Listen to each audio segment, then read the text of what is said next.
If you ever see me smile in front of them, it means I've already chosen war. Lily Carter didn't understand the weight of those words when she first heard them echo through the half-open door, her hand still gripping the edge of a silver tray. Her breath caught somewhere between fear and curiosity as she stood frozen in the hallway of a mansion far too quiet for a place that size.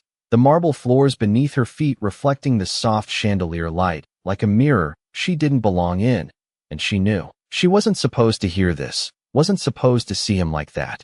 Not like the man standing inside that room, shoulders tense, tie loosened, voice low but sharp as glass. Nothing like the distant, untouchable so she had read about before taking this job. Nothing like the cold name whispered by the other staff when they warned her on her first day. Don't get noticed, they said. Mr. Ethan Cole doesn't like mistakes. But right now, he didn't look like a man annoyed by mistakes. He looked like a man cornered, and across from him stood two older figures, dressed in quiet authority, their presence heavy, suffocating, like the walls themselves were listening. You don't get to refuse this, the older man said, voice calm in a way that felt more dangerous than anger. This marriage secures everything. And Lily felt her fingers tighten around the tray, the glasses trembling just slightly, the soft clink almost betraying her. But she didn't move, couldn't move, because Ethan let out a quiet breath that sounded almost like a laugh, except there was no humor in it. Only something hollow, something tired. I'm not signing anything, he said, and the silence that followed felt like the moment before a storm breaks, thick and electric. And that's when he turned, just slightly, just enough for his eyes to land on the door, on the narrow space where Lily stood hidden, except she wasn't hidden anymore, not from him. His gaze found her instantly, sharp, unblinking, and for a second, everything else disappeared. The room, the voices, the pressure. It all fell away into a quiet that pressed against her chest, and Lily felt it. That strange pull, like she had stepped into something she didn't understand, something too big for her, too far from the small life she came from. Her worn sneakers, her tiny apartment, her simple routines, all of it felt like it belonged to another world. Because in this moment, under his gaze, she wasn't invisible anymore. And that was the most dangerous thing of all. Her breath caught, her heart stumbled, an instinct told her to step back, to disappear, to apologize. But she didn't get the chance, because Ethan moved first, his hand reaching for the door, pulling it open wider, not breaking eye contact for a second, and suddenly the hallway didn't feel like a safe place anymore. It felt like the edge of something she couldn't step away from. You, he said, his voice quieter now, but somehow heavier, and Lily felt her pulse quicken, her mind scrambling for the right words. I'm sorry, sir, I didn't mean to. But he didn't let her finish, didn't let her retreat, because in the next breath, he stepped closer, close enough that she could see the faint shadows under his eyes, the tension in his jaw, the exhaustion he tried to hide from the world. And for a split second, something shifted in his expression, something almost human, almost fragile, before it hardened again into something unreadable, something decisive. And that's when he said it, low enough that only she could hear. Stay close tonight. And Lily didn't understand why those words made her chest tighten, didn't understand why it felt less like a request and more like the beginning of something she wouldn't be able to escape, because behind him, the voices were rising again, the pressure building, and she could feel it, the moment stretching, about to snap, about to change everything. And she had no idea that just by standing there, holding a trembling tray in a hallway she didn't belong in, she had already stepped into a story that would pull her far beyond anything she thought she was worth. The room felt colder the second Lily stepped inside, like the air itself knew she did not belong there, and every step she took across the polished floor sounded too loud, too exposed, her heartbeat echoing in her ears as she kept her eyes down, trying to remember every rule she had been given that morning. Do not speak unless spoken to, do not draw attention, do not make mistakes. But none of those rules made sense anymore, because Ethan Cole was standing too close, his presence overwhelming in a way she could not explain, and behind him, the silence from the others had turned sharp, watching, calculating, waiting for something to happen, something she did not understand yet. Stand here, he said quietly, positioning her beside him as if she had always belonged there. and Lily felt her fingers tighten around the tray until she remembered to set it down, her hands suddenly empty, unsure where to go, unsure what to do, her pulse quickening as she glanced up for just a second and met the gaze of the woman across the room. Elegant, composed, the kind of beauty that felt untouchable, the kind that came with certainty, and Lily felt it instantly. The difference between them, the invisible line that should not be crossed. "Ethan," the woman said, her voice smooth but edged with disbelief. "What is this?" And Lily wished she could disappear, wished she could step back into the hallway and undo whatever moment had pulled her into this. But Ethan did not move away from her, did not create distance. Instead, she felt it, the subtle shift as his hand found her wrist, firm but not rough, steady in a way that made her breath catch, and before her mind could catch up, before she could understand why, he pulled her closer, closer than anyone had ever stood to her in this house. And the world seemed to narrow down to the space between them, to the faint scent of his cologne, to the warmth of his hand against her skin. And then it happened.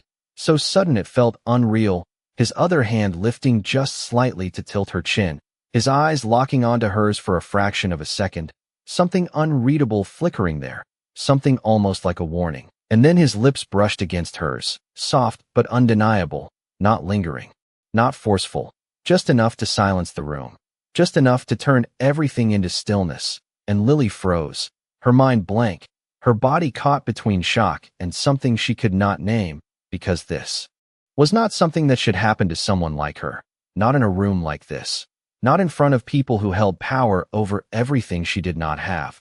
And when he pulled back, the silence was louder than before, pressing in from all sides, her breath uneven, her hands trembling at her sides as she tried to process what had just happened. But Ethan did not look at her again, not right away. Instead, he turned back to them, his expression calm, controlled, as if nothing unusual had occurred, as if he had not just changed the course of her life in a single second. "You wanted a decision," he said evenly, his voice carrying through the room with quiet authority. "That is my answer." And Lily felt something shift deep inside her chest, something fragile and dangerous, because she understood now, even if she did not want to, even if she wished she could deny it. This was not about her. This was never about her. She was just a solution, a shield, a way out. And yet, as the woman's expression hardened and the older man's gaze darkened with disapproval, Lily could not ignore the way her heart refused to settle, the way that brief, impossible moment lingered, because for a second, it had not felt like nothing, and that was the part that scared her the most. The silence did not end when the room emptied. It followed Lily all the way down the long hallway, clinging to her like something she could not shake off, and she could still feel it, that moment replaying in her mind, the way his hand had held her wrist, the way everything had stopped when he kissed her, and she kept telling herself the same thing over and over again. It was not real, it was never meant to be real. But her heart refused to listen, beating too fast, too uneven, as she stood alone near the service entrance, unsure whether she was supposed to go back to work or disappear entirely. And for a brief second, she considered leaving, just walking out of the mansion and never looking back, because that would be easier, safer, closer to the life she understood. But before she could take even a single step, she heard his voice behind her, calm, controlled, like nothing had happened at all. "You are not leaving." And Lily turned slowly, her hands tightening together as she faced him again. Ethan stood a few feet away, his expression unreadable, his presence still carrying that quiet weight that made it hard to breathe. And she forced herself to speak, even though her voice came out softer than she intended. "I think there has been a misunderstanding," she said, her eyes lowering for a moment before she gathered the courage to meet his gaze again. "I am just staff." And for a second, something shifted in his eyes, something almost like irritation, or maybe something deeper, something he did not want to show. "Not anymore," he replied simply, and the words landed heavier than they should have, because they did not sound like a suggestion, they sounded like a decision that had already been made. Lily shook her head slightly, confusion and unease building inside her. "I cannot pretend to be someone I am not," she said, her voice trembling just enough to betray her. And Ethan took a small step closer, closing the distance again in a way that made her pulse quicken. "You already did," he said quietly, and she froze, because he was right, whether she wanted to admit it or not. That moment in the room had already changed everything, and there was no way to take it back, no way to erase what everyone had seen, and the weight of that realization settled heavily in her chest, making it harder to breathe, harder to think clearly. Listen carefully, he continued, his voice lowering just enough that it felt like the rest of the world disappeared again. There will be questions, expectations, pressure. You do not have to answer any of it. You just stay close to me and let me handle the rest. And Lily felt something tighten inside her, because those words should have sounded reassuring. But instead they felt like a door closing behind her, like a path she could not step away from. For how long? She asked before she could stop herself, and for the first time. Ethan hesitated, just for a fraction of a second, before his expression hardened again. Until it is over, he said, and the uncertainty in that answer made her chest ache in a way she could not explain, because she did not know what over meant, did not know how long she would be trapped in this role, did not know how much of herself she would lose trying to keep up with a world that was never meant for her. And then he reached into his jacket pocket and pulled out a small folded paper, holding it out to her. Your schedule, he said, as if this were nothing more than a job assignment, as if he had not just rewritten her entire life in a single afternoon. And Lily stared at the paper for a moment, before taking it, her fingers brushing his briefly, the contact sending an unexpected warmth through her that she immediately tried to ignore. You will move into the East Wing, he added, his tone returning to that distant calm. The room next to mine. And Lily looked up quickly, surprise flashing across her face before she could hide it. But he did not explain, did not soften the statement. He simply turned as if the conversation was already over, as if her agreement was not required, and as she stood there holding the paper in her hands, the reality of it all finally settled in. She was not just pretending for a moment anymore. She was being pulled into his world completely, into his space, his life, his rules, and the most unsettling part was not the fear, not the pressure, but the quiet, unspoken question that lingered beneath it all, the one she could not answer no matter how hard she tried. If none of this was real, then why did it feel like something inside her had already begun to change? The East Wing felt too quiet for someone like Lily, the kind of quiet that did not comfort but pressed in from every direction, reminding her with every step that she did not belong here. And as she stood inside the room they had assigned to her, she could not help but notice how everything looked untouched, perfectly arranged, like it had been waiting for someone else, someone who fit into this world without questioning it. The soft cream walls, the wide window overlooking the long driveway, the bed far too large for a person who had spent most of her life in a space barely big enough to stretch out in, and for a moment she just stood there holding the folded paper he had given her, her fingers tracing the edge as if it might somehow explain everything. But it did not. It only listed times, appearances, instructions that felt more like expectations than options. And the more she read, the clearer it became. This was not temporary in the way she had hoped. This was something structured, something controlled, something she had already been placed inside without consent. And a quiet breath left her lips as she set the paper down on the nightstand, trying to steady herself, trying to remember who she was before all of this, before that room, before that moment, before him. But it felt distant now, like something slipping just out of reach, and she hated that feeling more than anything, the sense of losing something she could not name. And it only grew stronger when she heard a soft knock on the door, followed by the house manager stepping inside with a polite but distant smile, carrying a garment bag that looked far too expensive to be meant for her. This is for tonight, the woman said, placing it carefully on the bed, her tone professional, but with a hint of curiosity that she tried to hide. And Lily hesitated before moving closer, her hand slow as she unzipped the bag and revealed a dress that felt impossibly out of place in her life, smooth, elegant, something she had only ever seen in magazines or passing reflections in store windows she could not afford to step into. And for a moment, she did not touch it. She just looked, because accepting it meant stepping further into something she was not ready for, something she might never be ready for. I do not think I should wear this, she said quietly, almost to herself.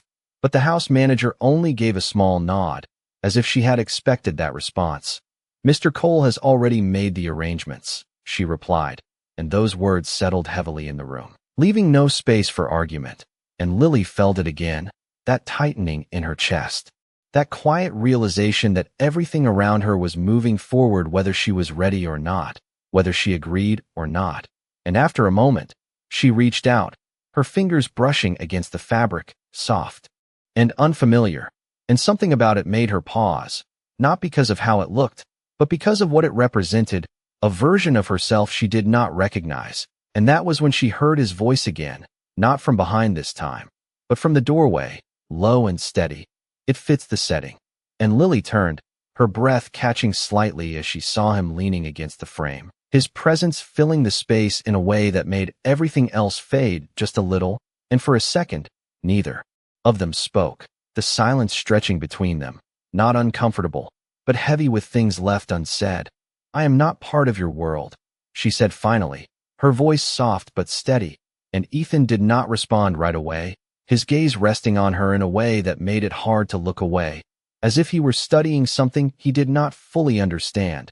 And when he did speak, his voice was quieter than before, less controlled, just slightly. "You do not have to be," he said, and Lily frowned slightly, confusion flickering across her face, because his words did not match what was happening, did not match the dress, the room, the expectations, and before she could question him, he added, almost as if correcting himself, "Just stay close." And there it was again, that same phrase, that same quiet command wrapped in something she could not quite define, and Lily felt her heart shift in response, because part of her wanted to resist, wanted to step back and refuse everything that came with him. But another part, the quieter part she did not trust, was beginning to wonder what it meant to stay, what it meant to be the one person he kept near in a world that pushed everyone else away. And that thought unsettled her more than anything else, because it did not feel like fear anymore. It felt like something dangerously close to curiosity. The night settled slowly over the estate, and by the time Lily stepped out of the east wing, everything around her felt unreal, like she was walking through someone else's life instead of her own. The soft sound of her heels against the marble floor unfamiliar, the dress fitting her perfectly in a way that made her even more aware of how out of place she was, and she kept her hands still at her sides, resisting the urge to adjust anything, because every movement felt watched, measured, as if the house itself expected her to get it wrong. And when she reached the main hall, the quiet hum of voices drifted toward her, low and controlled, the kind of conversation that carried power even when spoken softly. And she paused just before stepping into view, taking a breath she did not realize she needed, reminding herself of what he had said, "Stay close, just stay close." But that simple instruction felt heavier now, because it was no longer just about proximity, it was about stepping into a role she did not understand. And when she finally moved forward, the room shifted almost instantly, subtle but undeniable, conversations slowing, eyes turning, assessing, and Lily felt it, the weight of their attention, not kind, not welcoming, but curious in a way that made her chest tighten, and for a moment, she considered turning back, but then she saw him, standing near the center of the room, composed, distant, exactly the man everyone expected him to be, except for the brief moment when his eyes found hers, and something changed, just slightly, enough for her to notice, enough for her to feel that quiet pull again, and without thinking, she moved toward him, each step steady even though her heart was not, and when she reached his side, he did not speak, did not acknowledge her with words, but his presence shifted just enough to make space for her, just enough to make it clear that she was meant to be there. And Lily stood beside him, trying to mirror his calm, trying to ignore the whispers that moved through the room like a soft current. And for a while, everything held together, the act, the distance, the fragile balance between what was real and what was not, until a voice broke through, smooth and familiar. "I was wondering how long this would last." And Lily felt it before she saw her, the same woman from earlier, stepping closer with a quiet confidence that made the room seem smaller, her gaze settling on Lily with a sharp, measured look, and Lily held her ground, even as the difference between them became impossible to ignore. "You move quickly," the woman continued, her tone polite but edged with something colder, something that made Lily's fingers curl slightly at her sides. And for a second, Ethan did not respond, his silence stretching just long enough to make Lily wonder if he would say anything at all, if he would leave her to stand there alone under that gaze.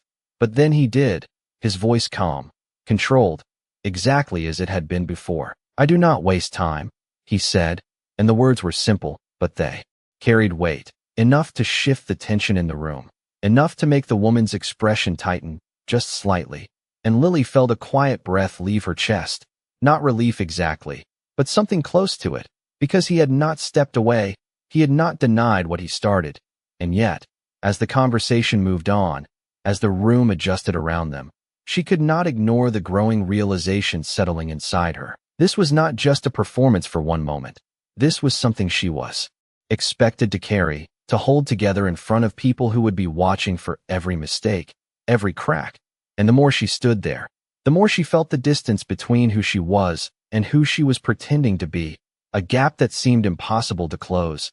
And yet, when his hand moved just slightly, not touching her, but close enough that she could feel the warmth, a quiet, unspoken signal that she was not alone in this, something inside her shifted again, because for the first time since all of this began, she realized that the hardest part was not the pretending, it was the way it was starting to feel less like a lie and more like something she might not be able to walk away from.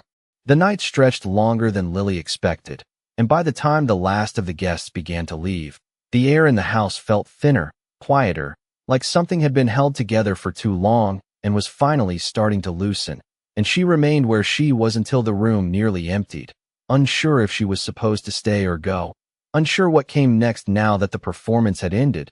But when she finally stepped away, her body felt heavier, the weight of the evening settling into her shoulders, into her thoughts, and she moved through the hallway slowly, the soft echo of her steps the only sound around her, until she reached the glass doors at the far end of the corridor, where the night outside pressed gently against the window, dark and still, and she stopped there without thinking, her reflection faint in the glass, barely recognizable, dressed in something that did not belong to her, standing in a place that still felt borrowed. And for a moment, she allowed herself to breathe, to let the silence wrap around her without expectation, without eyes watching, and it was almost enough, almost calming, until she heard the quiet sound of footsteps behind her, steady, familiar, and she did not need to turn to know who it was. "You did not leave," Ethan said, his voice softer than before, lacking the edge he carried in front of others, and Lily kept her eyes on the reflection for a second longer before answering. "I did not know if I was allowed to." And there was a pause, not uncomfortable, but thoughtful, like he was considering something he did not usually have to think about. And when she finally turned, he was closer than she expected, standing just a few feet away, his jacket loosened, his expression less guarded, as if the absence of an audience had taken something off his shoulders. "You can leave whenever you want," he said, and the words should have felt freeing, but they did not. Not completely, because they came too late, after everything had already been set into motion, and Lily shook her head slightly, a small, almost invisible gesture. "That is not true," she replied quietly, and he did not argue, did not correct her, which somehow made it feel more real, more final, and the silence that followed stretched between them again, softer this time, less tense, until Lily noticed something she had missed before, the way his posture leaned just slightly against the wall, the faint tiredness in his eyes that he had hidden all evening, and without thinking, she asked, "Do you ever rest?" And the question seemed to catch him off guard, just for a second, before his gaze shifted away, toward the window, toward the darkness outside. "Not really," he admitted, and there was something in the way he said it that felt honest in a way nothing else had been. And Lily felt a quiet shift inside her, something small but undeniable, because that was the first time he had answered her without distance, without control, just truth, and it made the space between them feel different, less like a line that could not be crossed, and more like something fragile, something that could break if either of them moved the wrong way. "You should," she said softly, not as an instruction, not as something expected, just a simple thought spoken out loud. And for a moment, he looked at her again, really looked, as if trying to understand why she would say something like that, why she would care at all, and Lily felt her breath catch slightly under that gaze. Because it was not cold anymore, not distant. It was searching, uncertain in a way that did not match the man everyone else saw. And the quiet stretched again, longer this time, until he took a small step closer, closing the distance just enough to make her aware of it. Not touching, not crossing the line completely, but near enough that she could feel the warmth of him, the presence she was starting to recognize too easily. And for a second, neither of them moved. The moment suspended between what had already happened and what could happen next, and Lily felt it. That pull again, stronger this time. Not just confusion, not just fear, but something softer, something that made it harder to step back. And when his hand lifted slightly, as if he might reach for her, might close the space completely, her breath stilled, her heart pausing in anticipation. But then he stopped, his hand lowering again as if he had caught himself just in time. And the moment broke quietly, leaving something unspoken behind, something that lingered in the air even after he stepped back, even after the distance returned. And Lily stood there, her heart still unsteady, realizing that the hardest part was not pretending anymore. It was the way those moments, the ones that almost happened, were starting to feel more real than anything else. The morning came too quickly, and Lily felt it before she even opened her eyes, that quiet weight sitting in her chest, the kind that did not belong to sleep, but to something unfinished, something unresolved. And when she finally stepped out into the hallway, everything felt different, not louder, not busier, just sharper, as if the house itself had shifted overnight. And it did not take long for her to understand why. Because the moment she entered the main area, the whispers were no longer hidden. They moved openly now, soft voices that stopped just as she passed, eyes that lingered a second too long, and she felt it, that invisible line being drawn around her, not curiosity anymore, but judgment. And she kept walking, steady, controlled, just like she had learned in a single night, just like she had to, until she reached the sitting room where he was already there, standing by the window, his posture unchanged, his expression unreadable. But something about him felt different too, more distant, more guarded than the night before. And Lily slowed her steps, unsure whether to approach or keep her distance. But before she could decide, another voice cut through the space, calm but carrying something sharper beneath it. "I was hoping to speak with you." And Lily turned to see the same woman from before, standing closer now, closer than before, her presence steady, controlled. And there was no one else in the room to soften the moment, no crowd to hide behind, just the three of them. And for a second, Ethan did not move, did not interrupt, his silence stretching just long enough for the woman to take another step forward, her gaze settling directly on Lily. "You should know your place," she said quietly, not loud, not harsh, but clear in a way that left no room for misunderstanding. And Lily felt the words land, heavier than she expected, not because they were surprising, but because they confirmed everything she had been trying not to think about, everything she had been trying to ignore. "This is temporary," the woman continued, her tone almost kind, which somehow made it worse. "Whatever this is, it will end, and when it does, you will not be standing here anymore." And for a moment, Lily did not respond, her fingers tightening slightly at her sides, her heart steady but heavy, because a part of her already knew this, had always known this, and yet hearing it spoken out loud made it real in a way she could not avoid. And slowly, she nodded, a small, controlled movement. "I understand," she said, her voice soft but steady. And that was when Ethan finally moved. Just a step, just enough to shift the air in the room, but not enough to change what had already been said. And Lily felt it then, more than anything else, not the woman's words, not the tension, but his silence, the space where something should have been, where a single word could have changed everything, but did not come. And something inside her quieted in that moment, not breaking, not falling apart, just settling into a truth she could no longer avoid. And without another word, she stepped back, creating distance on her own this time, because she understood now, this was never her place. It was never meant to be, and staying would only make it harder to leave. And later, when the house returned to its quiet rhythm, when no one was watching, Lily stood alone in her room, the dress from the night before folded neatly on the bed, untouched, and beside it, her simple uniform, the one thing that still felt like hers, and she reached for it without hesitation, her fingers moving carefully as she changed back into something familiar, something real, and when she finished, she picked up the small piece of fabric she had worn on her first day. The one she had nearly forgotten, her apron, soft and worn, carrying the faint scent of a life that suddenly felt far away. And she held it for a moment longer than necessary before placing it gently on the bed, a quiet decision forming in her chest, not out of anger, not out of hurt, but out of understanding. And when she finally stepped out of the room again, she did not look toward the main hall, did not look for him. She walked in the opposite direction, toward the service exit, toward the life she knew, because some things were never meant to be held on to, no matter how real they felt in the moment. And as the door closed softly behind her, the silence that followed felt different this time, not heavy, not uncertain, just final.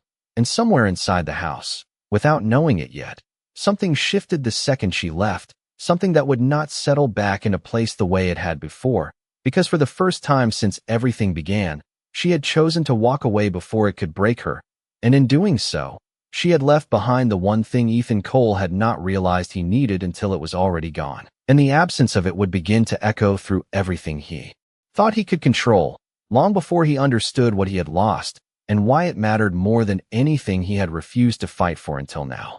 The house felt too still the moment she was gone, and Ethan noticed it in ways he could not explain, not in the silence of the halls or the absence of footsteps, but in the way something familiar had quietly disappeared, something he had not paid attention to until it was no longer there. And he stood in the same room where everything had started, his gaze fixed on nothing in particular, his mind replaying moments he had dismissed too easily, the way she had stood beside him without asking for anything, the way she had looked at him without expectation, without calculation, and for the first time, the control he had relied on felt incomplete, like it had missed something that mattered more than all the decisions he had made so far. She left, someone said behind him, but he did not turn, did not respond right away, because the words felt heavier than they should have. And when he finally moved, it was not toward the door he was expected to walk through, not toward the meeting waiting for him, not toward the future that had already been planned. He moved in the opposite direction, faster than usual, his steps no longer measured, no longer controlled. And when he reached the east wing, the room was exactly as it had been left, untouched, quiet, except for one thing, the small piece of fabric resting neatly on the bed, simple, worn, completely out of place in a room like this. And he stopped there, his gaze lingering on it longer than necessary before he stepped closer, his hand reaching out, slower this time, as if he understood the weight of what he was about to pick up. And when his fingers closed around it, something shifted inside him, something he had been holding back without realizing it, because this was the only thing she had left behind, the only thing that was truly hers, and it did not belong in his world, just like she never had. And yet, the absence of her felt louder than anything else in the house, and for the first time, the thought settled in clearly, sharp and undeniable, that letting her walk away had not been control, it had been a mistake. And as he stood there holding something that meant nothing to anyone else, he finally understood what he had refused to see before, that what started as a way out had become the only thing that felt real, and losing it was not something he could ignore, not this time, not anymore. The room still held her absence, and Ethan stood there a moment longer than he should have, the quiet pressing in as he looked down at the small piece of fabric in his hand, simple, worn, and yet heavier than anything he had carried before. And for the first time, he did not hesitate, because this was not about control anymore, not about expectations or plans already made. It was about something he could not ignore, something he had already lost once, and would not lose again. And when he stepped out of the house, everything felt different, sharper,